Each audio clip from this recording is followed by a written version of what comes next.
Gold, trusted gold buyers. మీరు తాకట్టు పెట్టిన బంగారాన్ని విడిపించి ఈ రోజు ఉన్న మార్కెట్ ధరకు కొనబడను.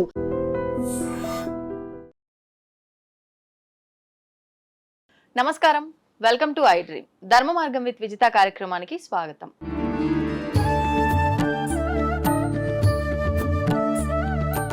నమస్కారం అండి. నమస్తే అండి.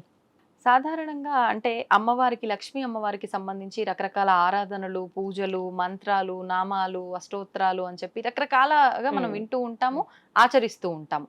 కానీ ఈ సాధన విషయానికే గనక మనం ప్రత్యేకించి వస్తే మహాలక్ష్మి సాధన అంటే ఏంటి? ఓకే, జై గురుదేవ్. మహాలక్ష్మి, ఇక్కడ శ్రీ మహాలక్ష్మి అంటున్నామండి. శ్రీ మహాలక్ష్మి అంటే మామూలుగా అయితే లక్ష్మి అంటారు, ఇక్కడ ఏంటంటే శ్రీ మహాలక్ష్మి. ఇక్కడ శ్రీ మహాలక్ష్మి అనే దానికి మన లక్ష్యాన్ని మనం సాధించటానికి ఈ శ్రీ మహాలక్ష్మి సాధన చేస్తాం. చాలా మంది లక్ష్మి అంటే డబ్బే అనుకుంటారు. డబ్బు కాదు ఇక్కడ. డబ్బు ఎందుకంటే వనరులు అంటే డబ్బు అంటే ఒక్కటే అవుతుందండి. వనరులు అంటే మనకి ఒక డాక్టర్ అవకాశం ఉన్నప్పుడు, డాక్టర్ అందుబాటులో, ఒక మంచి డాక్టర్ దొరకటం వనరులు అండి. మనకి డబ్బు అవసరమైనప్పుడు ఆల్రెడీ డబ్బు వచ్చేస్తుంది. ఇంకోటి ఏంటంటే మనకు ఏదైనా ఒక సమస్య ఉంటుందండి. ఒక అమ్మాయికి పెళ్లి చేయాలి, మంచి సంబంధం దొరకాలి, కోట్లు డబ్బు ఉంటుందండి, సంబంధం దొరకకపోతే ఏముంది? అది వనరులు. ఈ శ్రీ మహాలక్ష్మి సాధన అమావాస్య అంటే చాలా మందికి పట్టింపు ఉంటుంది.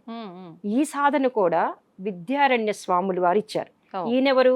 ఆదిశంకరాచార్యుల యొక్క పీఠాధిపతిలో 12వ ఆయన. వీరి ద్వారా ఇవ్వబడింది అనమాట. ఈ శ్రీ మహాలక్ష్మి సాధన మేము ఆశ్రమంలో 2005 నుంచి ప్రతి అమావాస్యకి 5 రోజులు చేస్తామండి. ప్రతి అమావాస్యకి చేస్తాం. అంటే అమావాస్య రోజు ప్రారంభించి త్రయోదశి, చతుర్దశి, అమావాస్య, పాడ్యమి, విధి 5 రోజులు చేస్తాం. నేను అందరినీ కూడా అంటాను, నేను ప్రాక్టికల్ గా ఆ యొక్క సాధన ఫలితాన్ని పొందున్నానండి. ఎటువంటి ఫలితం అండి? అంటే ఇందాక మీరు చెప్పినట్టు దానికి సంబంధించిన అంటే ఎప్పుడు ఏది అవసరమో అది మన దగ్గర వనరులు వస్తాయండి. ఇప్పుడు నాకు ఏదైనా ఒక లాయర్ అవసరం అవుతారండి, ఏదో ఇష్యూ వస్తుంది, మంచి లాయర్ దొరకాలి. ఎందుకంటే మనకి కంఫర్టబుల్ అతను దొరకకపోయినా కష్టం అవుతుంది. అందుకని మనకి ఎప్పుడు ఏం కావాలో మన దగ్గర, ఇప్పుడు డబ్బులు అవసరం అవుతాయండి, టైంకి ఉండదు కానీ బ్యాంకులో ఉంటుంది బ్యాలెన్స్, కానీ ఆ టైంకి ఎవరో ఒకరు సహకరించాలి కదండి. అది ఇస్తుందండి. అంటే కొన్నిసార్లు అన్ని సమకూరినా కూడా దాన్ని ఉపయోగించుకునే పరిస్థితి ఏర్పడదు. అంటే అలాంటి సిచ్యువేషన్స్ రాకుండా ఉంటాయి. ఆరోగ్యం దీంట్లో అన్నిట్లో కన్నా ఈ మహాలక్ష్మి సాధన చాలా మందికి తెలియదండి. ఆరోగ్యాన్ని ఇస్తుంది. ఆరోగ్యమే మహాభాగ్యం. అది తెలియదు. అందరూ లక్ష్మి లక్ష్మి లక్ష్మి డబ్బు అంటారు. ఈ శ్రీ మహాలక్ష్మి సాధన త్రయోదశి, చతుర్దశి, అమావాస్య, పాడ్యమి, విధి 5 రోజులు కానీ కుబేర ముద్ర వేసుకొని ఈ సాధన చేస్తే, ఆశ్రమానికి వచ్చి ఇంకా చేస్తే, ఇది కూడా సింగిల్ గా చేయకూడదండి, సామూహికంగా చేస్తాం. సామూహికంగా చేస్తే చాలా అద్భుతం. వాళ్ళు అనుకున్న సంకల్పం తప్పనిసరిగా నెరవేరుతుంది. పిల్లకి పెళ్లి కావట్లేదా, మంచి సంబంధం వస్తుంది, అయిపోతుంది. అంటే సామూహికంగా అందరూ కలిసి ఒకరి కోరిక కోసమే కాదండి, ఒక్కొక్కళ్ళు ఎవరి కోరిక వాళ్లే పెట్టుకొని గ్రూప్ గా చేసే సాధన. ఎందుకనండి? అంటే కోరిక ఎవరిది వాళ్ళకే అయినప్పుడు విడిగా ఎందుకు చేయకూడదు, సామూహికంగా? అంటే ఈ సాధనని గ్రూప్ గా అంటే ఎందుకంటే ఇప్పుడు నేను చేస్తానండి, మా ఇంట్లో ఒక దీపం పెట్టుకొని నేను చేస్తాను, అక్కడ ఒక దీప ఫలితమే నాకు వస్తుంది. నేను నా ఇంట్లో నుంచి ఒక దీపము, మీరు మీ ఇంట్లో నుంచి దీపం, అట్లా 100 మంది 100 దీపాలు తీసుకొచ్చి ఒక చోట పెట్టండి. 100 దీపాల యొక్క వెలుతురు ప్రతి వ్యక్తికి వస్తుంది. ఈ 100 మంది సంకల్పం చేసుకొని అక్కడ కూర్చుంటే, ఎందుకంటే గురువులు గ్రూప్ కు చాలా ఇంపార్టెన్స్ ఇస్తున్నారండి. ఇప్పుడు మీరు లలిత చూసినా, హనుమాన్ చూసినా, హనుమాన్ చాలీసా పారాయణ చూసినా, అన్ని గ్రూప్ గా జరుగుతాయి. ఈ సాధన కూడా వ్యక్తిగతంగా చేసుకోవచ్చు, కానీ దానికన్నా గ్రూప్ గా చేసుకోవటం వల్ల, సామూహికంగా చేసుకోవటం వల్ల అద్భుతమైన ఫలితాలు వస్తాయి. దీన్ని కూడా అందుకే మేము ఎప్పుడు చెప్తాం, మీరు అందరూ కూడా సామూహికంగానే వస్తారు. సింగిల్ గా చేసుకుంటే 2, 3 చెప్పడం ఏంటంటే, మేము ఇక్కడ ఆశ్రమంలోకి వచ్చి సామూహికంగా చేస్తే తక్షణం అయిపోయింది మేడం, ఇంట్లో చేసుకోవటం వల్ల మాకు 6 అమావాస్యలు పట్టింది, 7 అమావాస్యలు పట్టి. ఏకాగ్రత కుదరకపోవడం అంటే లేదండి, గ్రూప్ వల్ల ఎక్కువ ఫలితం. గురువులు కూడా ఏమంటారంటే, గ్రూప్ ఉన్న చోట గురువు శక్తి తొందరగా వస్తుంది. అట్లానే మహాలక్ష్మి ఇప్పుడు చూడండి, ఇంట్లో బాగా జనాలందరూ ఉన్నారనుకోండి, కలకల్లాడుతుంది. సేమ్ అక్కడ కూడా అదే జరుగుతుంది. ఈమె కూడా ఏంటంటే అంత ఇంట్రెస్ట్ గా పారాయణ చేయలేదు. కుబేర ముద్ర వేసుకోమన్నప్పుడు కొంచెం ఇంట్రెస్ట్ తగ్గిద్ది. గ్రూప్ లో ఉన్నప్పుడు ఆటోమేటిక్ గా ఆ ఎనర్జీ వేరుగా ఉంటుంది. అందుకని ప్రతి అమావాస్యకి చేస్తాము. ఇక్కడ కూడా మహాలక్ష్మి, మహాకాళి, మహాసరస్వతి ఈ 3 శక్తుల యొక్క బీజాక్షరాలతో వాళ్ళ శక్తితో మనం ఆ మంత్రం చదువుతాం. ఇది కూడా గురువు ఉపదేశం ఉండాలా అండి? అక్కర్లేదు, ఎవరైనా సొంతంగా చేసుకోవచ్చు, చేసేసుకోవచ్చు. ఎవరైనా సొంతగా చేసుకోవచ్చు. దీంట్లో కూడా ఏంటంటే మహాలక్ష్మి మంత్రం వస్తుంది, శ్రీ సూక్త మంత్రం, వేద మంత్రాల్లోని శ్రీ సూక్త మంత్రం వస్తుంది, దుర్గా మంత్రం వస్తుంది. ఈ 3 మంత్రాల సంపుటీకరణే శ్రీ మహాలక్ష్మి సాధన. ఇది చేయడానికి కూడా గంట టైం పడుతుందండి. అంటే ఒక ఆవృత్తి చేయాలంటే 1 నుంచి కిందికి రావాలి, ఆరోహణ అవరోహణ క్రమంలో మనం చదువుతాం.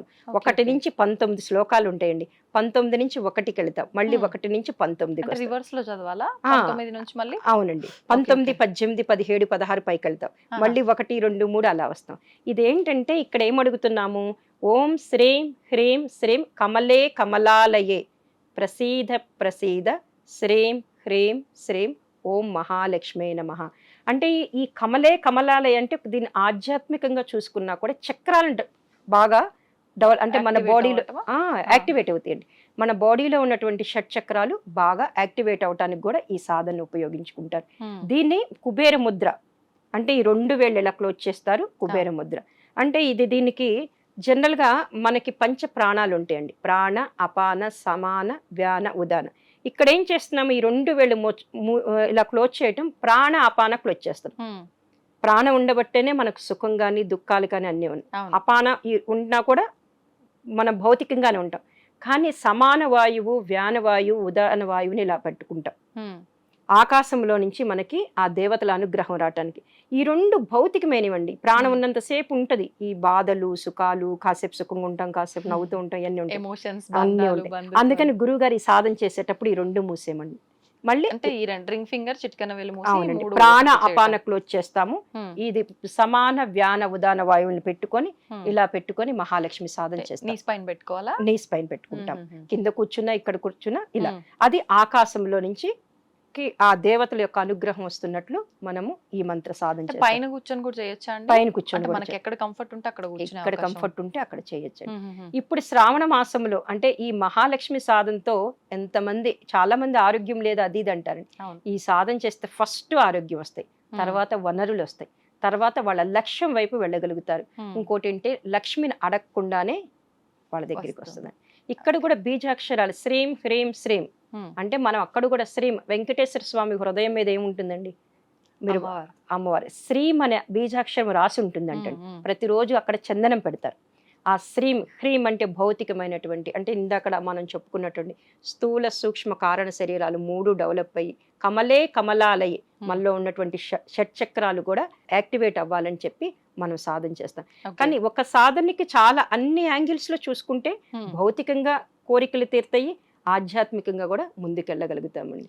ఈ శ్రావణ మాసంలో లక్ష్మికి చాలా ఇంపార్టెన్స్ ఇస్తారు కదండి. ఈ శ్రావణ మాసంలో కానీ 5 రోజులు ఆశ్రమానికి వచ్చి కానీ లేదా గ్రూప్ గా ఈ సాధన చేసుకుంటే వాళ్ళ యొక్క ఒక్క 5 రోజులు స్పెండ్ చేస్తే చాలండి, తప్పనిసరిగా వాళ్ళ లక్ష్యం ప్రత్యేకించి వారం ఏమైనా అండి, లేదంటే లేదండి అమావాస్య అమావాస్య అమావాస్య ఇప్పుడు మీరు చెప్పిన 5 రోజులు. అవును, నేను చెప్పిన 5 రోజులు. కానీ శ్రావణ మాసం మొత్తం కూడా చేసుకుంటాను అంటే ఆ పారాయణ ప్రతిరోజు కూడా చేసుకోవచ్చు. ఎందుకంటే స్త్రీలు అందరూ కూడా శ్రావణ మాసానికి ఇంపార్టెన్స్ ఇస్తారు కాబట్టి. కానీ ఇప్పుడు నేను చెప్తున్నాను చూడండి, బీజ మంత్రం ఓం శ్రీం హ్రీం శ్రీం కమలే కమలాలయే, ఆ మంత్రాన్ని కమలే కమలాలయే ప్రసీద ప్రసీద శ్రీం హ్రీం శ్రీం ఓం మహాలక్ష్మే నమః, ఈ మూల మంత్రాన్ని మట్టికి ప్రతిరోజు చదువుకోవచ్చండి. 1000 సార్లు కూడా చదువుకోవచ్చు. అంటే ముద్ర వేయకుండా నార్మల్ గా చదువుకోవచ్చు. జపం లాగా ఇప్పుడు గాయత్రి మంత్ర జపం ఎలా చేయాలి, ఎన్నిసార్లు చేయొచ్చండి అంటే సహస్రం చేసుకోవచ్చు. ఒక 108 సార్లు దగ్గర నుంచి సహస్రం చేసుకోవచ్చండి. అంటే స్టార్టింగ్ మనం 108 ఖచ్చితంగా చేయాలి. అంటే టైం లేని వాళ్ళు 108 అంటారు కదా, మాకు టైం లేదు సహస్రం చేయాలంటే 1.5 గంట పడుతుందండి. మనం అంటే పని చేసుకునే ప్రాంతంలో, మనం జర్నీ చేసే ప్రాంతంలో ఎక్కడైనా చేసుకోవచ్చా, పూజా మందిరంలో? అంటే ఇది ఒక చోట కూర్చొని చేసుకోవటం వల్ల ఎక్కువ రిజల్ట్ ఉంటుంది మేడం. ఇప్పుడు ఎలా అంటే మీరు ఒక విద్య, భౌతికమైన విద్య ఉంది, నేర్చుకోవడానికి స్కూల్కి వెళ్తాం, కాలేజ్కి వెళ్తాం, అక్కడ ఏం చేస్తాం, మనం కూర్చుంటాం అంతే. వాళ్ళు లెక్చరర్ మాట్లాడుతుంటే మనం కూర్చొని వింటాం. వినటం వల్లే మనము సంవత్సరం అయ్యేసరికి ఆ కోర్సును పూర్తి చేసుకోగలుగుతాం. ఇక్కడ కూడా ఏంటంటే భగవంతుడి దగ్గర కూర్చోడానికి మీరు క్వశ్చన్ నన్ను చాలా మంది అడుగుతారు. నేను ట్రైన్లో వెళ్తే మంత్రం చదువుకోవచ్చా మేడం, బస్సులో వెళ్తే గాయత్రి మంత్రం చదువుకోవచ్చుగా అంటారు. కానీ రిజల్ట్ కూడా అలానే ఉంటుంది. ఇప్పుడు ఒక భౌతికమైన విద్య నేర్చుకోవడానికి ఎన్ని సంవత్సరాలు కష్టపడుతున్నామండి. ఇక్కడ కూడా మనం ఒక నియమిత ప్రదేశంలో ఒక చోట కూర్చొని కనీసం 108 సార్లు శ్రావణ మాసం మొత్తం కూడా ఈ మహాలక్ష్మి మంత్రం చేసుకుంటే ఫస్ట్ సమయం ఏమన్నా వాళ్ళ చూసుకోవాలి ఇష్టం అండి. కానీ గురుదేవులు ప్రకృతి ఏం చెప్తుందంటే ప్రతిరోజు ఒకే సమయంలో చెయ్యండి అంట. ఇప్పుడు మనం భోజనం అనుకోండి, లంచ్ 1 o'clock, డిన్నర్ ఎలా పెట్టుకుంటాము, ప్రతిరోజు ఒకే టైంలో చేసుకోవటం వల్ల ఎక్కువ ఫలితాలు. ఒకవేళ కుదరలేదనుకోండి, వాళ్ళకి ఇష్టమైన టైంలో వాళ్ళు చేసుకోవచ్చు. శ్రావణ మాసం మొత్తం చేసుకోవచ్చు అండి ఈ మూల మంత్రం. అట్లానే అమావాస్యకు 5 రోజులు పూర్తి శ్రీ మహాలక్ష్మి సాధన చేసుకోవటం వల్ల ఆ మహాలక్ష్మి అమ్మవారి అనుగ్రహం వస్తుంది. వాళ్ళకి కావలసిన వనరులు, ఎవరికైతే పెళ్లి కాలేదనుకుంటున్నారో అమ్మాయి అబ్బాయి, ఉద్యోగము, ఆర్థిక సమస్యలు, అనారోగ్యాలు మొత్తం కూడా క్లీన్ అయిపోతాయండి. ఇప్పుడు సమస్య ఎవరిదో వాళ్ళే చేయాల్సి ఉంటుంది. లేదండి. మీరు అన్నారు అమ్మాయి వివాహము, అబ్బాయి వివాహము, లేకపోతే పేరెంట్స్ చేయొచ్చు. పేరెంట్స్ చేయొచ్చు. ఉమ్. అబ్బాయి పిల్లలు కూడా చేయొచ్చా అండి? అబ్బాయి కూడా చేయొచ్చండి. అబ్బాయి కూడా చేయొచ్చు. ఇద్దరు పేరెంట్స్ అయినా చేయొచ్చు, ఎవరి సమస్య ఉన్నారో వాళ్ళు కూడా చేసుకోవచ్చు. ఓకే, అదండి. ధన్యవాదాలండి, జై చాలా గురుదేవ్. చక్కగా వివరించారు. జై గురుదేవ్ అండి. దీన్ని తవ్వండి, తవ్వుతూనే శివలింగం. పరమాత్మకు జీవా సరే దాన్ని అట్లా కప్పేసేయండి, చూపించదండి. Krishna is there. మూర్తి పూజ కాదు, సాక్షాత్ బ్రజేంద్ర నందన భగవాన్ ఉన్నారు మూర్తిలో. ఏమీ ఆశించకుండా ఆరాధించే వాళ్ళు కూడా ఉన్నారా ప్రభుజీ? నిజమైన భక్తి అంటే మనకు తెలియదు కాబట్టి